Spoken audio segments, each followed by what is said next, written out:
Namaste, Pranam, Gita Dhyanam. Om Parthaya Pratibodhitam Bhagavata Narayanena Swayam Vyasena Grathitam Purana Munina Madhye Mahabharatam Advaitamrita Varshinim Bhagavatim Ashtadashadhyayinim अम्बत्वामनुसन्तधामि भगवद्गीते भवद्वेषिणीम्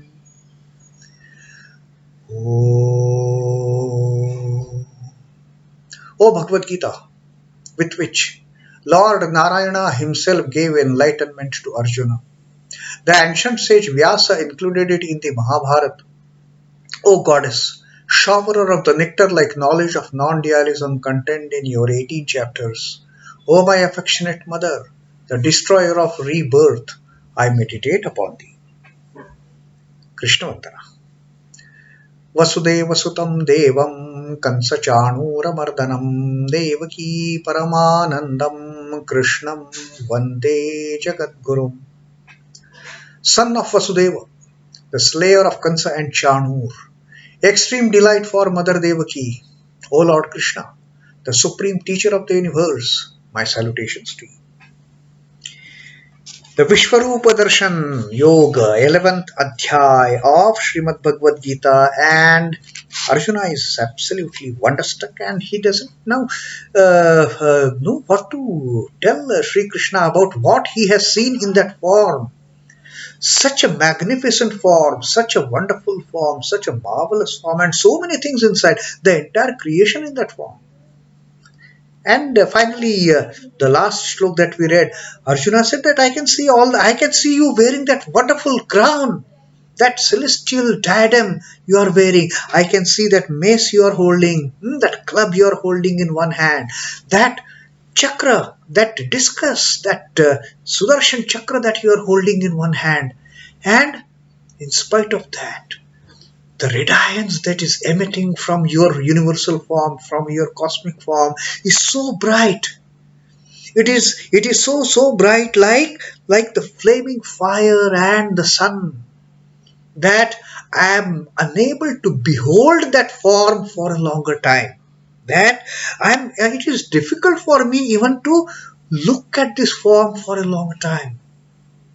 I have taken a glance, and it has given me such a tremendous vision as such.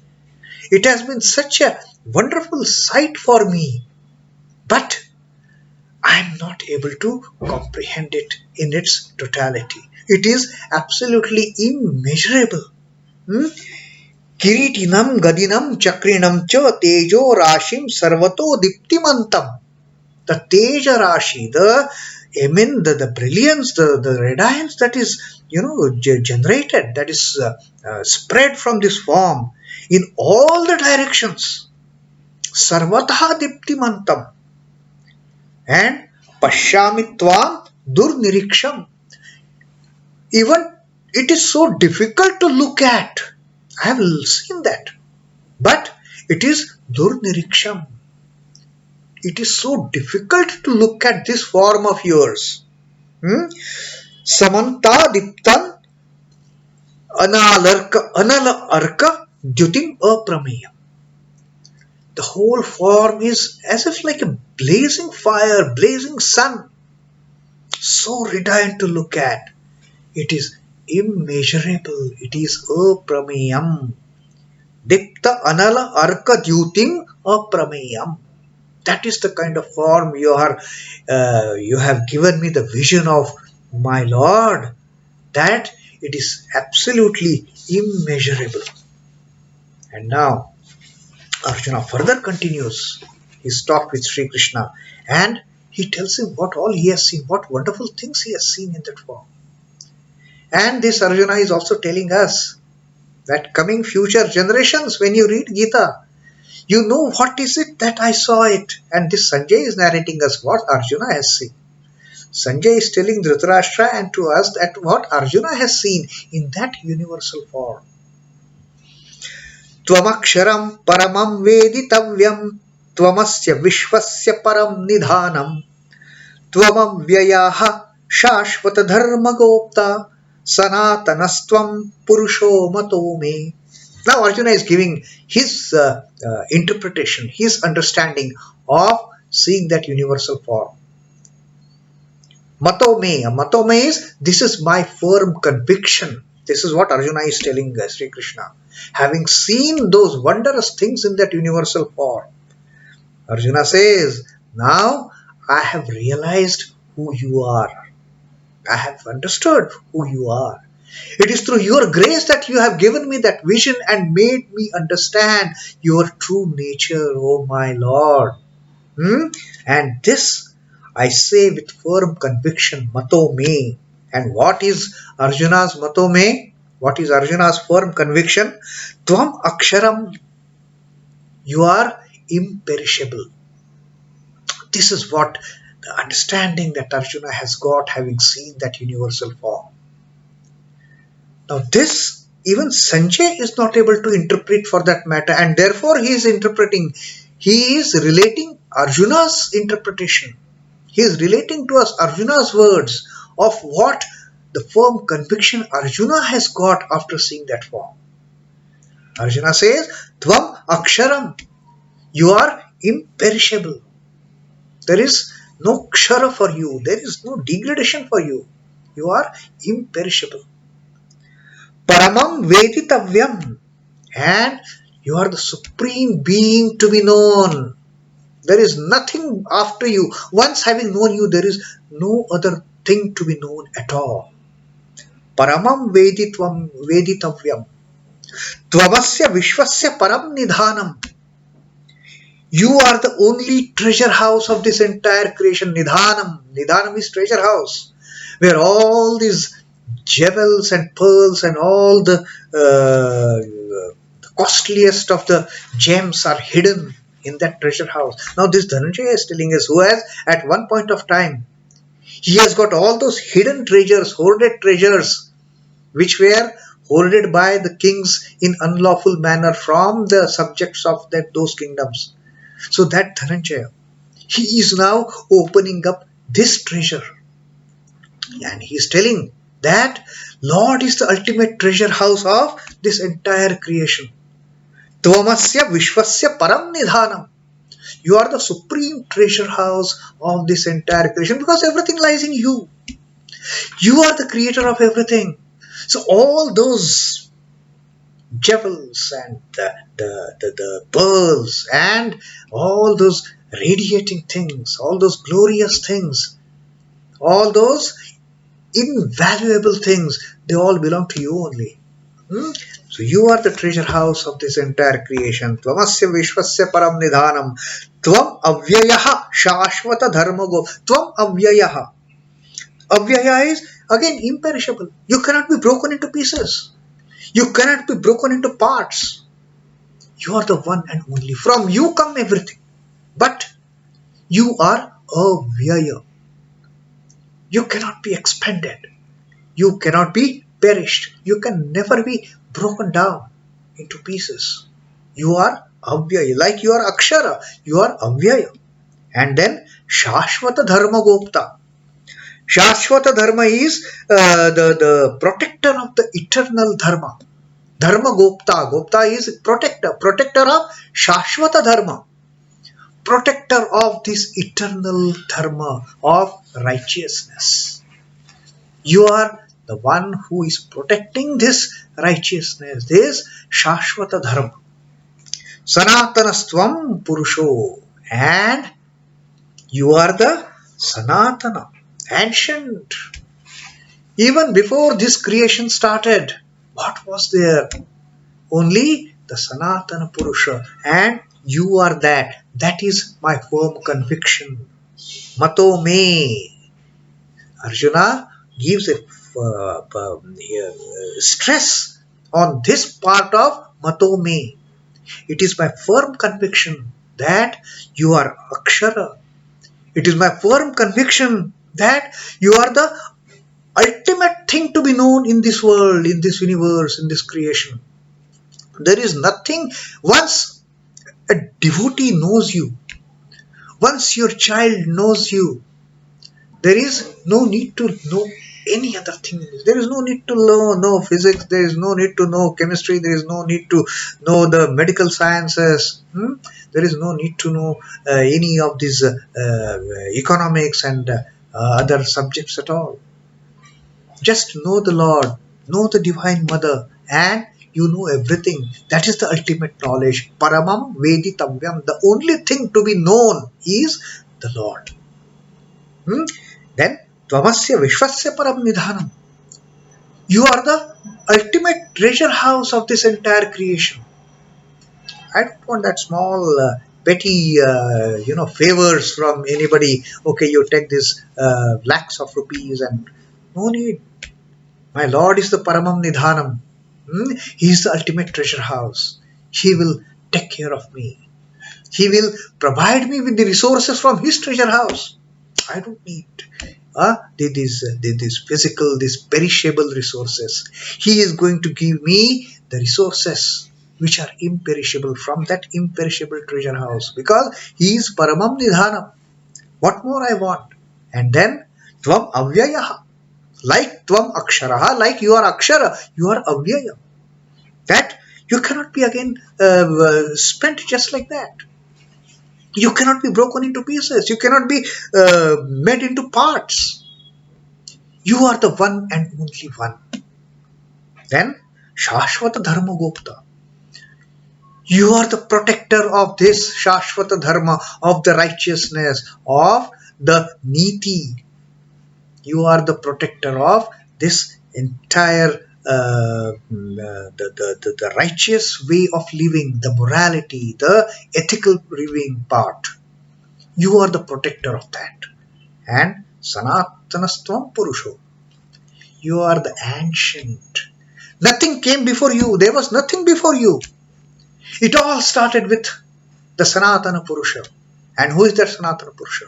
The Lord is the Sanātana Purusha. The first ever entity who has ever been existing.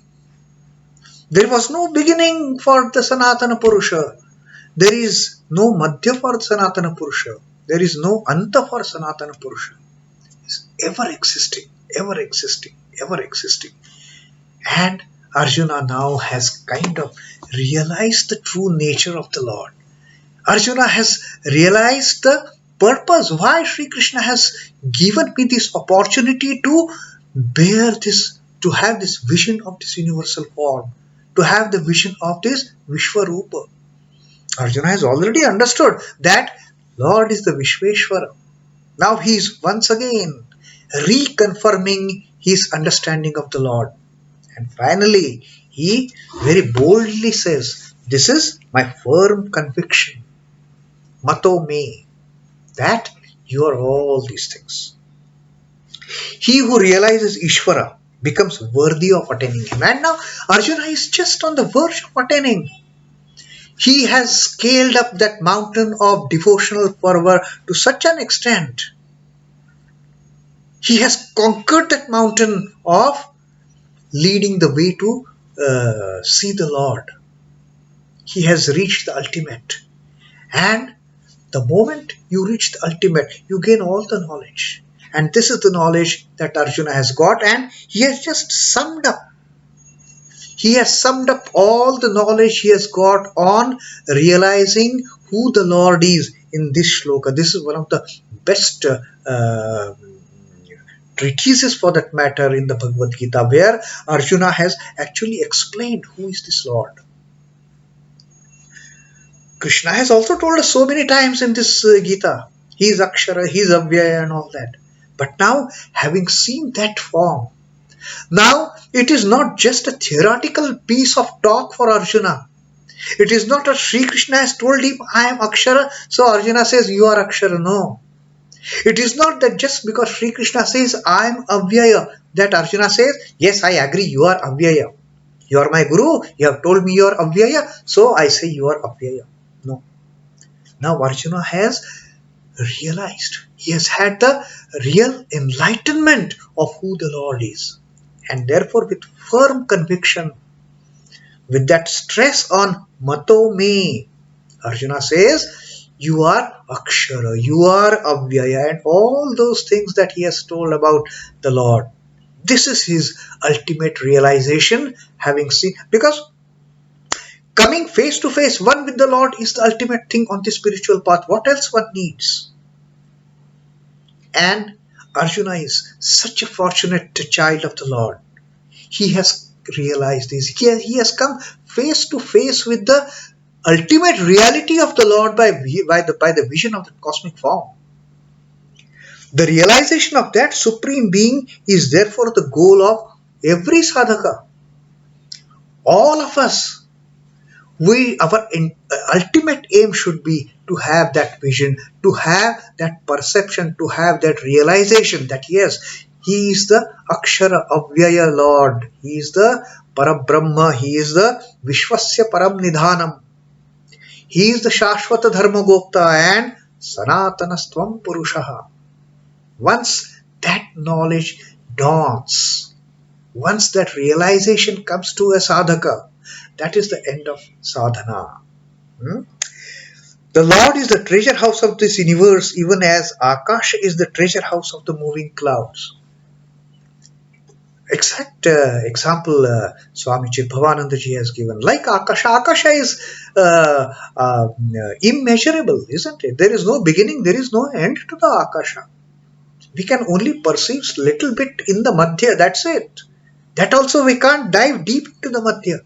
It is absolutely impossible to fathom, impossible to understand even the Madhya, but okay, it is there, Akasha is there, some clouds are hovering. That is the only way we can interpret the vastness of Akasha. And only through this creation, the clouds in this creation, or the creation in the form of cloud, we can perceive the vastness of the imperishable, immeasurable Lord. When the universe perishes periodically, it remains imperishable. As the Lord brings out creation, it has to follow the process of birth, sustenance, destruction. The origin, the sustenance, and destruction. The birth, living, and death. But once Lord draws back that creation, again that creation, which at one point of time was so much active, bubbling with all that zest and the energy, all that creation, when Lord draws back at the time of pralaya, at the time of destruction, when the time cycle of that creation comes to an end, it gets back into that avyaya form, imperishable form. When the universe perishes periodically, he remains imperishable. So it is all his maya, or it is all his creation. Come forth, draw back. So, but the Lord himself is imperishable. He is no way affected. He is no way affected by the birth of the universes.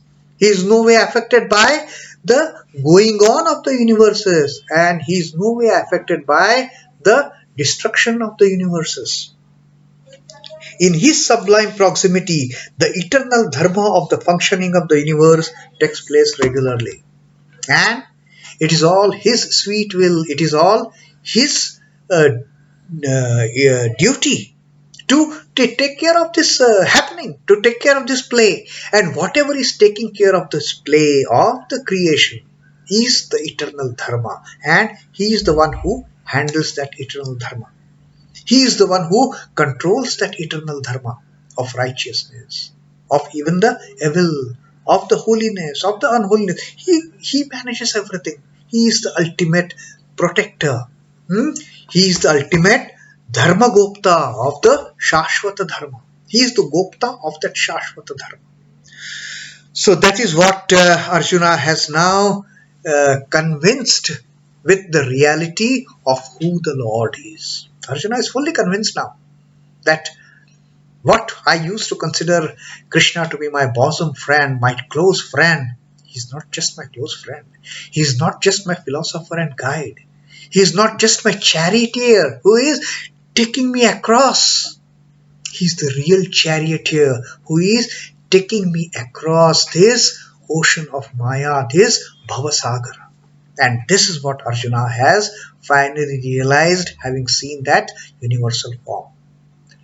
And this ought to be the ultimate goal for all of us, to have that Vishwarupa darshan.